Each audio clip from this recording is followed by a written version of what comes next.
એક આવી સરસ કથા ચાલતી હતી, એક નાનો દાખલો યાદ આવ્યો એટલે રામભાઈ કહું કે આવી એક કથા ચાલતી હતી.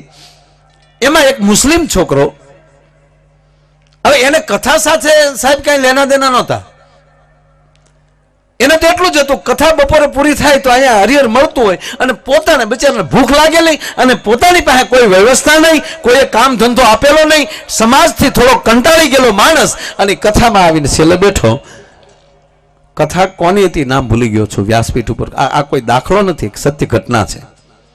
વ્યાસપીઠ એક મહાન સંત એ કથા કહી રહ્યા હતા અને એમાં એના મોઢામાંથી શબ્દ નીકળ્યો કે ભગવાન છે એ બહુ દયાળુ છે, મારો રામ કોઈને ભૂખ્યા સુવડાવતો નથી. આવું વ્યાસપીઠ ઉપર બોલાણું સાહેબ.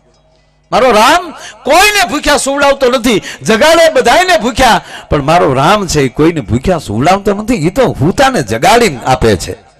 હવે આ છોકરાને ત્યાં પીન ચોટી ગઈ કે રામ જો હુતાને જગાડીને આપતો હોય, મને લાગી છે ભૂખ આવ્યો તો ખાવા, પણ આજ અખતરો કરવો છે કે આ રામ હુતા જગાડીને ખવડાવે કે નહીં. આજ એવી જગ્યાએ હતાઈને હુઈ જાવ, ભલે હજી મારે આખી રાત ભૂખ્યું રહેવું પડે, પણ કાલ સવાર સુધીમાં જો કોઈ હુતા જગાડીને મને જો ભગવાન ન ખવડાવે તો કાલ અહીંયા વ્યાસપીઠે આવીને બાપુની દાઢી પકડીને હેઠો ઉતારવા છે, જે સંત બોલતા હતા. આજે કાલ તોડી નાખો. આવા નવા ગલોંદા મારો છો ને સમાજને ભોળવો છો. એ માણસ જ્યાં ઉઠી ગયો કથામાંથી અને સાહેબ કહેવાય જો 8 ગામનો સીમાડો હતો, ત્યાં ઘેઘુર વડલો હતો. એ વડલાનું નામ હતું વહીવટીયો વડલો, ચોર વડલો. ચોર વડલો એ માટે નામ પડેલું કે એક તો એ 8 ગામનો તરફેટો હતો, ત્યાં કોઈ દિવસે માણસ એમ કહેવાય કે જોવા ન મળે, રાતે તો ક્યાંથી જાય. એક વટે માર્ગુ કોઈ સાથે સંઘ નીકળ્યો હોય અથવા તો જાન નીકળી હોય, એ જાને એમ કહેવાય દિવસે ત્યાં ઉતારો કરતા, બાકીના રાતે ચોર ચોર્યું કરી અને વડલે ભેગા થતા, ત્યાં ભાગ પાડતા. એટલે નામ વહીવટીયો વડલો પડી ગયેલું, ચોર વડલો નામ પડી ગયેલું. બહુ જૂનો વડલો હતો. એટલી બધી ડાળું ફેલાયેલી હતી એટલે થળિયાની માથે જે ડાળું આમ નોખી પડે એ થળિયા માથે સાહેબ 8-10 જણા બેસી શકીએ ને એવડું મોટું થળિયું હતું. એટલે એ થળિયા માથે જઈને છોકરો, મુસ્લિમ છોકરો ત્યાં સૂઈ ગયો. હવે ઘટના એવી ઘટેલી, દિવસે ત્યાં એક જાન જોતો ઢાળા કરેલા, બપોરે એક જાન ત્યાં જમેલી. એ જમી અને જાન જે ગામમાં પણવા જવું હતું એ રાતે જાન ત્યાં પોગી અને રાતે વરરાજો જ્યાં માયરે આવ્યો અને ફેરા ચાલુ કર્યા. હવે હું થયું વરરાજા ને મારો રામ જાણે. પછી વાનો વધારે ખવાઈ ગયો હોય કે આમાં વાનાની કેટલાને ખબર છે. એક વરરાજાને વાનો ખવડાવતા 2 જણાએ ઉત્સાહ કર્યો.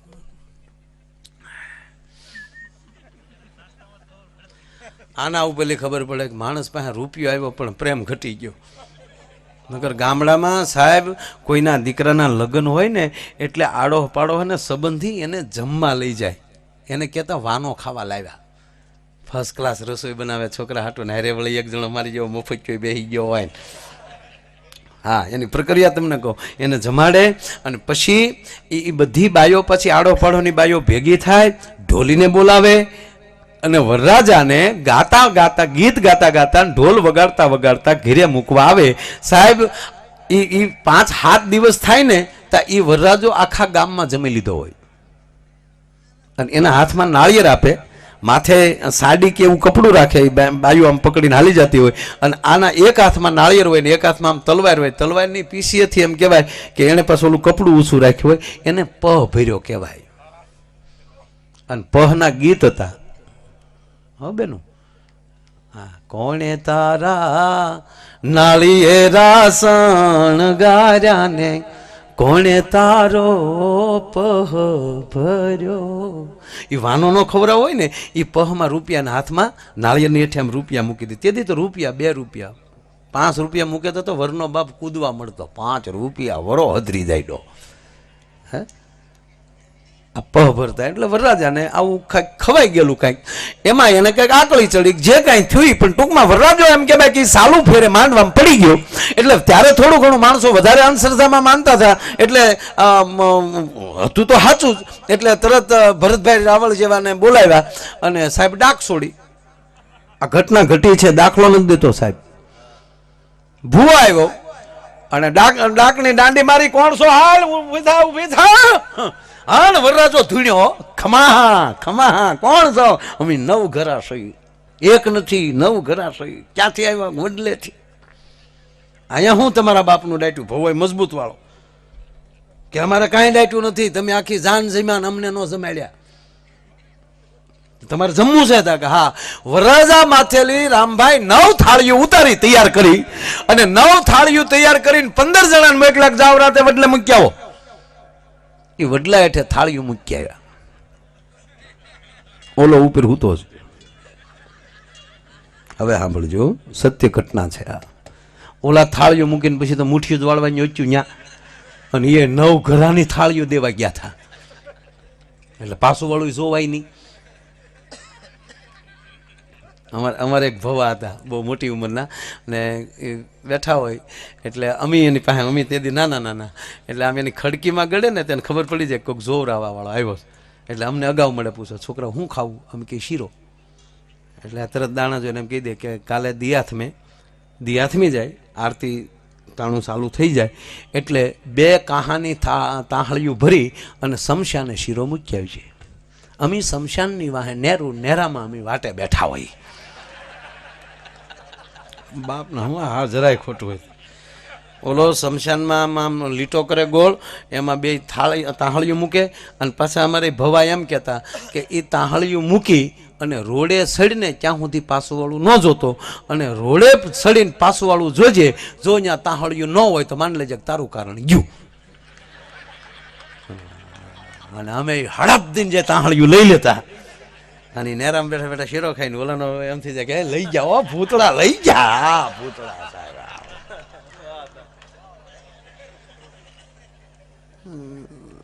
બહુ મજા આવતી પેંડાય બહુ ખાતા એમ અમારો ભૂરો તો હજી એટલું ખાય આ ભૂરો અમારી ભેગો એકદમ અમે શમશાન રિપેર કરતા હતા ને રામભાઈ તો 150 નાળિયેર ઉતારના ને એવા બધા મળ્યા તે અમે તડક્યો હતો તે તોય તો બધા નાળિયેર વધેર્યા અને 2 ઘડા નાળિયેરના પાણીના ભરાણા પણ બહુ ઊના ગરમ હતું એટલે એ ઘડા તરત ગામમાં જે સોડાના ને એના ફ્રીજ હોય ને એમાં મૂકી આવ્યા અને અહીંયા અમે ટ્રેક્ટરથી રિપેર કામ હાલતા હતા શેષું કાઢી એમાં હાકર નાખી 2 કિલો રોડે ઉભા રહ્યા પ્રસાદી દેતા ગયા વાહનવાળા પ્રસાદ ખાતા ગયા 5-5 રૂપિયા દેતા ગયા અમારે ટ્રેક્ટરના ડીઝલના થઈ ગયા અને ત્યાં અમારું ઓલું જે ગાગીરમાં જે પાણી મૂક્યા હતા ને એ ટાઢા બોળ થઈ ગયા ને એ પછી જે અમે પીધા આ શ્રદ્ધા છે રામભાઈ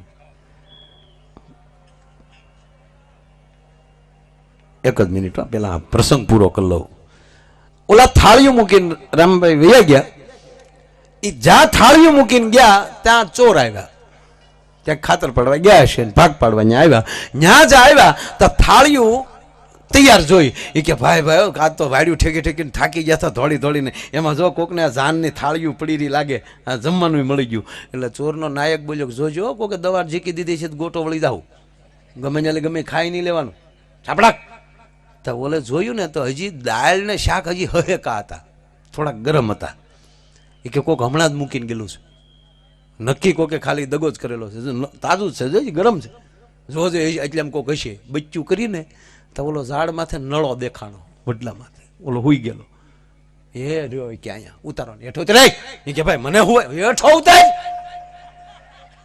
એટલે ભાઈ હુવા ગયો ને હેઠો ઉતાર અને ઓલા 7-8 જણા હતા 8 જણા હતા હાલો ને 8 જણા હતા ચોર હેઠો ઉતાર્યો બેહાડ્યો થાળીઓ મૂકીને હતાઈ ગયો હાલ ખા બધાય માલી થોડું ખા ઓલો કે પણ ભાઈ મને ભૂખ નથી ખા ને આગળ ગોબો ઉપાડી લેવું સાહેબ ભીહ દઈ અને 9 થાળી માલી થોડું ખવરાયું કોને 9 ને 8 જણાએ પછી ઘણું ખવાઈ ગયું પછી કીધું હવે ખવરાય એના બાપના ભાઈ હવે મારથી નહીં હાલે થોડાક ભાત ખાધા પાણી પાયું અડધો કલાક બેઠા આ ફરતા અડધો કલાક પછી રામબાપુ પૂછ્યું એને કે તને કાંઈ થાય તે ખાધું પછી તને કાંઈ થાય હા મને થાય શું થાય કે સવારે જઈને વ્યાસપીઠે જઈને પગ પકડી લેવાનું મન થાય છે અને હું મુસલમાનનો છોકરો મેં રામ ઉપર એટલો ભરોસો મૂક્યો હતો કે રામ કોઈને ભૂખ્યા હોવા નથી દેતો, તો હું તો હોઈ ગયો હતો ને તમે મને જગાડીને ખવડાવ્યું, કોણ થાળીઓ મૂકી ગયો મારો રામ જાણે. પણ એક આજ મુસલમાનના દીકરાને ખબર પડી ગઈ કે રામ કોઈને ભૂખ્યા હોવડાવતા નથી ને તમે હિન્દુના દીકરાથી ચોરીઓ કરો છો. કહેવા ગયો સાહેબ 8 ચોર અને 9મો આ માણસ. એમ કહેવાય સવારમાં 9:30 વાગે જ્યાં કથા ચાલુ થઈ અને સંતના પગમાં લાકડી પડે એમ પડી ગયા ને એટલું કીધું કે બાબાજી અમને કંઠી બાંધો, મારે તમારું શિષ્ય થવું છે. અને સાહેબ એણે કંઠી બાંધી અને પછી પહેલો જ દુહો લખાણો કે અજગર કરે ને ચાકરી, પંચી કરે ને કાજ, દાસ મલુકા યુ કહે સબકા દાતા રામ. મારો કહેવાનો અર્થ બીજો કોઈ નહોતો, મુસ્લિમ છોકરો દાસ મલુકા પોતે હતો. આ જો આ લાગી જાય પીન તો જ આ ઉધાર છે મારો ને તમારો, બાકી તો નો થાય તો નો જ થાય. ઠેઠ અહીંયા બહુ સારું એક દાનનું નામ આવ્યું છે, શ્રીહરિ ઇન્ડસ્ટ્રીઝ ઇન્ટરિયલ પાર્ક એવું લખ્યું ને. હા ઈવડી અંબા હોટેલ, ભાઈ શ્રી હરિભાઈ લુખી, મુકેશભાઈ જોધાણી એમના તરફથી 21,001 રૂપિયા આવે છે. જોરદાર તાળીના ગળાથી વધાવો. ખૂબ ખૂબ ધન્યવાદ. વાહ મારો બાપ વાહ. એફિલ કન્સ્ટ્રક્શન ભાઈ શ્રી હરેશભાઈ તેમના તરફથી પણ 21,001 રૂપિયા આવે છે. જોરદાર તાળીના ગળાથી વધાવો. વાહ મારા વાલા વાહ. આવી ગયું ને ભાઈ? હા હાલો હાલો. આ પાસે કાગળિયા રાખજો તમારી પાસે. હા મોટું લિસ્ટ શું છે? આ તો મોટું. હા પેલા બોલાઈ ગયું. હા ભાઈલાલભાઈનું વાત એટલી હતી સાહેબ કે અમે નિસરણી બની દુનિયામાં ઊભા, ચડનારા કોઈ ના મળ્યા.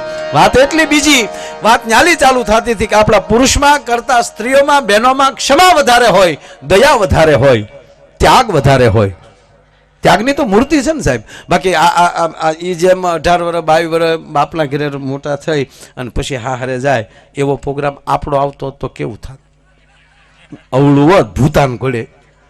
આ ભૂતાનમાં સાહેબ દીકરો નથી હારે જતો, છોકરી નથી હારે જતી, દીકરો હારે જાય. ભૂતાનમાં જાજો કરક ફરવા. હા એ કેવું થાય? આપણે હકીકત આપણે હારે જવું પડતો તો આપણે વળાવતા, આપણે રોતા હોત તો કેવા ભૂંડા લાગત. એ બાપા મને તેડી જાજો અને લાજુ કાઢત તો મૂછુના ઠોંગા બારા નીકળત, કેવા ભૂંડા લાગે. હે તો આપણે જ કેવું પડે ને, તમે હું આમ કરો છો એવું આપણે બોલવું પડે છે.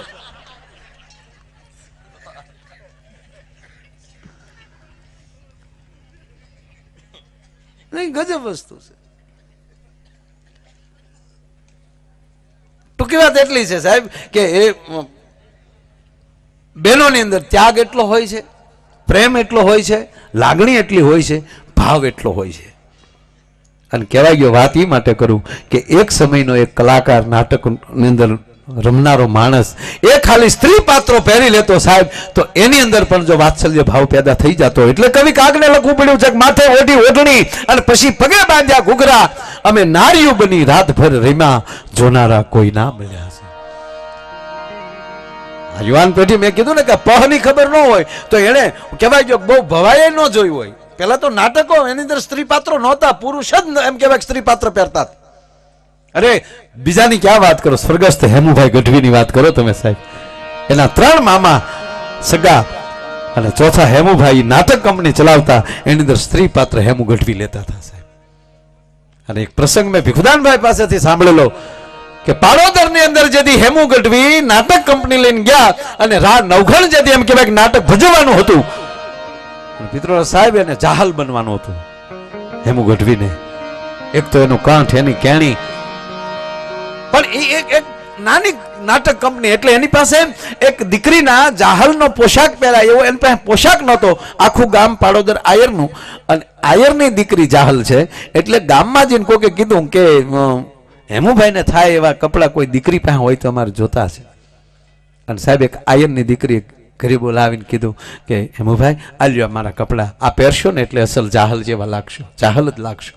એ આયરની દીકરીના સાહેબ એણે કપડાં પહેર્યા અને જાહલ થઈને પાડોદરના પટમાં જેથી એમ કહેવાય કે હેમુ ગઢવી આવ્યા અને જાહલની ચિઠ્ઠી જેથી રજૂ કરી તેથી કહેવાય ગયો 15 ગામનું માણસ બેઠું હતું. 15 ગામનું માણસ રોતું હતું સાહેબ. એ નાટક તો પૂરું થયું અને જે દીકરીના કપડા હતા એને હેમુભાઈ કપડા ઘરે દીધા. આ નાટક કંપની વહી ગઈ પણ કહેવાય ગયો કે હમણાં સુધી દીકરી હતી એ બેન હતા એ માળી જીવતા હતા પછી તો માળી થયા હોય ને સાહેબ. એને આખી જિંદગી સાહેબ એ કપડાં પહેર્યા નહોતા જાહલના સમજીને પૂજા કરી હતી સાહેબ. એ આદેશ છે આ કપડાં જાહલના છે.